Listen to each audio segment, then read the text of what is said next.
The movie is set in the year 1964 and is based on a real-life practice that existed among the Irish Roman Catholic community. At the time, people sent the so-called fallen women into a popular asylum called the Magdalene, claiming that it is for their redemption. Among these women is the protagonist of the movie, Margaret. On the joyous occasion of a wedding party, she is inappropriately assaulted by her own cousin in a dark room, while the party is in full swing downstairs. Among the loud celebration, none of the guests hear her cries for help. After he finally leaves her alone, Margaret gathers the courage to tell her family about what happened, but what happens next is something she would never have imagined in her wildest dreams. They put the blame on her instead, claiming that she is a seductress who just wants attention. The very next morning, she is driven off to the Magdalene Asylum without any warning. The second protagonist is also a young woman named Bernadette, whose only sin is being beautiful. She is kicked out of her boarding school and is sent to the asylum overnight after her teacher accuses her of being flirtatious. Somewhere else, there is a third woman named Rose who has a child out of wedlock. Her parents force her to put the baby up for adoption as soon as he is born, and Rose herself is taken to none other than Magdalene. The entire asylum is filled with women with similar stories who have been sent to live there indefinitely. What are you in for? I said I don't like making sandwiches. I did the long division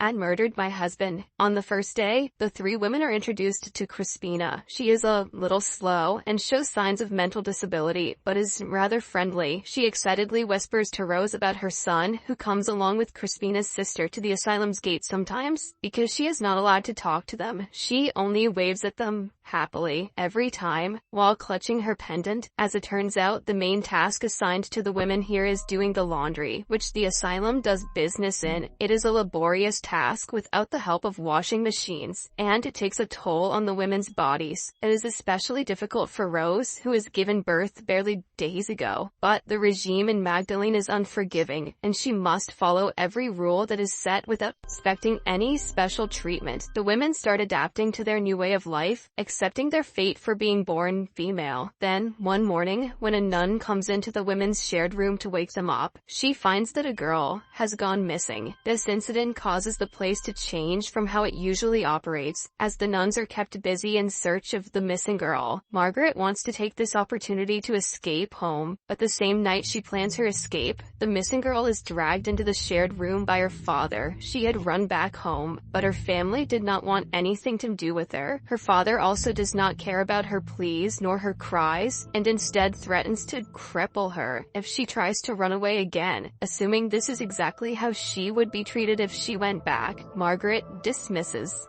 her plan. The next morning, the women go on about their usual tasks of collecting dirty laundry from the delivery men and returning them washed clothes. They notice a new face among the men and try to make a conversation, before finding out he has quite the foul personality. He badmouths all the women in Magdalene and even makes inappropriate advances towards Bernadette. He even yells derogatory things in Fortnite lobbies. Even so, nothing can be done about his behavior, because when Bernadette goes to the head nun to complain, she is punished instead for having a loose character. Frustrated by the way they are treated inside the asylum and by the society, she becomes determined to leave the place by any means possible. The next morning, she begins her plan to seduce the delivery man and run away with him. However, the plan does not go as well as she had thought, because some simple kissing is not enough to convince him to elope with her. So, she takes things a step further and lets him see her private parts. This makes the delivery man agree to help her in his moment of lust. Whoa, goodness me, look at them privates. Bernadette's near-perfect scheme is almost ruined when an old woman of the asylum finds her exposing herself to the delivery man. She immediately runs to the woman and begs her not to tell the head nun, but she refuses to listen. Only when Bernadette threatens to kill herself does she hesitate and temporarily give up on the idea. That night, the delivery man keeps his promise to Bernadette and sneaks into the asylum to open the back door and let her escape. But just when Bernadette desperately runs through the hallways of the building, the delivery man starts having second thoughts. Maybe it's my back door that I want to open. He changes his mind right before Bernadette reaches the door and closes the lock again. She begs him to open the door, but the man is not ready to risk his job to help a girl he barely knows. So, he silently leaves, the way he came, but this leaves Bernadette to face her punishment for attempting to escape. She struggles and screams, but the nuns firmly capture her and violently cut off her hair before leaving her all bloody. Years pass, as the women of the asylum are stuck doing the same task every day without rest, until finally, the asylum brings in washing machines, which makes the job easier. To celebrate, the nuns hold a sadistic contest. They force all the fallen women to line up naked, to compare things like who has the biggest breasts, or who is the hairiest. These nuns love buns. This event deeply scars Crispina and affects her sense of self-worth. Tired of living her life in a loop, she decides to sleep with a soaked nightgown on, hoping she would get the flu and die. But to her disbelief, Margaret reveals to her that young people cannot die from a simple flu. Right then, Crispina discovers something else that makes her frantic. Her pendant that she holds so close to her heart has gone missing. Margaret manages to soothe her cries by promising to find it for her, but after losing her precious keepsake, she is determined to kill herself, even if it means committing a grave sin and going to hell. That night, she ties up her bed sheets into a noose and tries to hang herself inside the bathroom. Thankfully, she is discovered by Margaret, and she, along with other women, are able to rescue Crispina in time. They console her late into the night, before eventually going to bed. The next morning, the Magdalene Asylum is having a film made about itself. For the sake of the movie, the nuns and the priest pose the asylum as a joyous place, full of laughter and exciting activities. While inmates are swept up in the change of scenery from their usual laborious days, they genuinely begin to feel happy without having to pretend for the camera, all except for Margaret. Margaret is in great turmoil because this morning she had accidentally discovered the priest taking advantage of Crispina's simple-minded nature as he convinced her to give him a sexual favor. Margaret's already weak trust in the asylum shatters completely. It is unbelievable that she has to place her faith in these nuns and priests to cleanse her of her sin, while they themselves are the biggest sinners. In Magdalene, unable to stand still and do nothing, she runs off to the back garden to pick up some leaves from a plant. She is careful not to touch it and wraps the leaves up in a handkerchief while she spots an unlocked door. She cautiously steps out the door and sees the scenery in front of her. She is finally out of the asylum. She could escape right now if she wants to, but for some unknown reason, she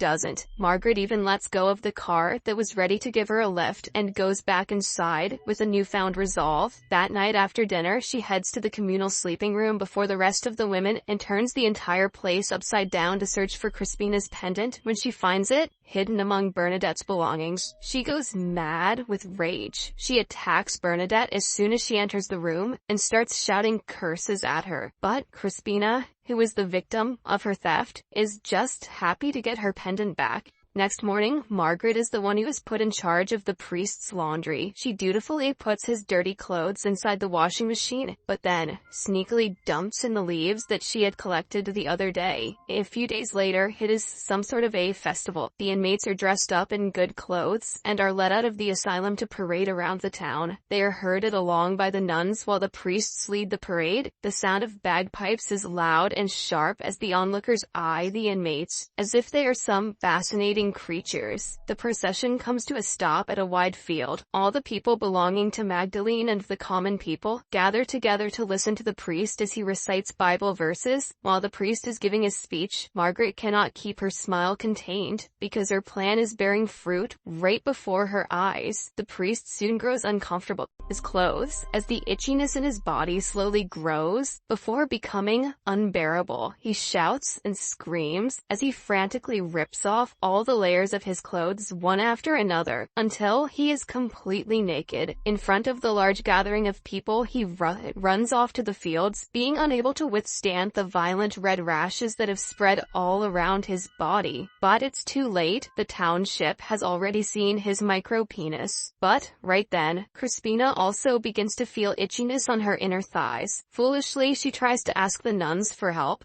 They sternly tell her to sit down. quietly. It is obvious to everybody, and Margaret even more so, that the priest was entangled in an intimate affair with Crispina right before the ceremony. Crispina, who sees the nun's indifference and the priest's shameful behavior, is unable to hold her emotions in. She starts shouting, "You are not a man of God," repeatedly. The nuns cannot restrain her because they have to uphold their image, so they can only watch as she continues screaming. After getting back to Magdalene, Crispina is immediately sent off to a mental hospital to silence her from revealing the abuse she suffered at the hands of the priest. As expected, Crispina doesn't want to go, but her struggle is meaningless, as the doctors come to violently drag her out. Despite her miserable pleas, days pass, and it is the day of celebrating Christmas now. The inmates and the nuns gather together in a room to watch a cheesy religious movie. Right when the movie ends, Margaret's brother appears inside the room. He has come with their father's letter to get her out of the asylum. Margaret feels unreal that she could just leave this easily with a simple letter. She is overjoyed, but also frustrated that it took 4 years for her brother to come. She sharply walks out of Magdalene with her head held high, refusing to give way for the head nun. She opts to get down on her knees and start praying in the middle of the hallway, which forces the head nun to step aside instead. An unknown amount of time passes by, a few days, maybe a few years. The life at the asylum is as usual, with new fallen women coming in, and old fallen women in their deathbeds, and the nuns continue to exploit the inmates. Seeing a baby getting adopted from this place, Rose is reminded of her own child. She realizes that his birthday is coming soon and wants to send him a card. She goes to the head nun's office to make her request, but the nun does not care for a single word she has to say, and is too busy searching for the key of a locker. The nun, who is rummaging through the room, orders Rose to begin searching as well. The key is very important, as it opens the locker where the nun keeps all her money. When she hears this, Rose freezes and doesn't grab the key, which she has already located under a cupboard. She apologizes for being unable to find it and steps out of the room. Same day, after witnessing the death of an old inmate who was stuck inside the asylum for over 40 years, Bernadette grows fearful for her future. No one is going to come save her like Margaret, so the only choices left for her is to escape or to rot in this place until she dies. That night, hardened with a new resolve, Bernadette convinces Rose to escape with her. They use the bed frame to break the door of their bedroom. The loud noise wakes up the other inmates, but they all pretend to have not seen a thing and go back to sleep. With their loud footsteps echoing through the building, they run to the head nun's office to search for the gate key. When they finally find it hidden inside a drawer, the head nun suddenly appears and snatches the key right out of Bernadette's hands and proceeds to beat her. But she is able to overpower the old nun and threatens to slit her throat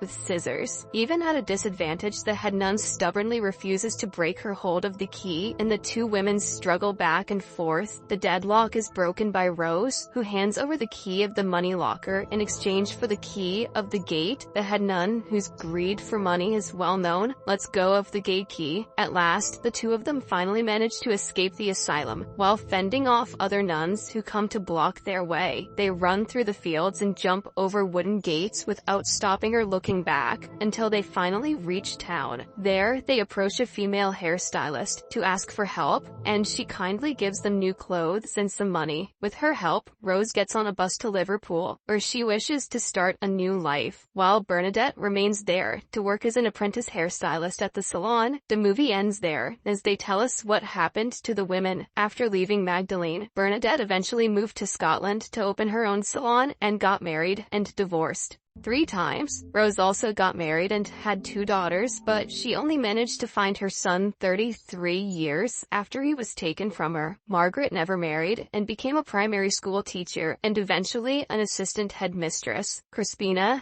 whose real name was Harriet, died of anorexia in the mental institution at the age of 24.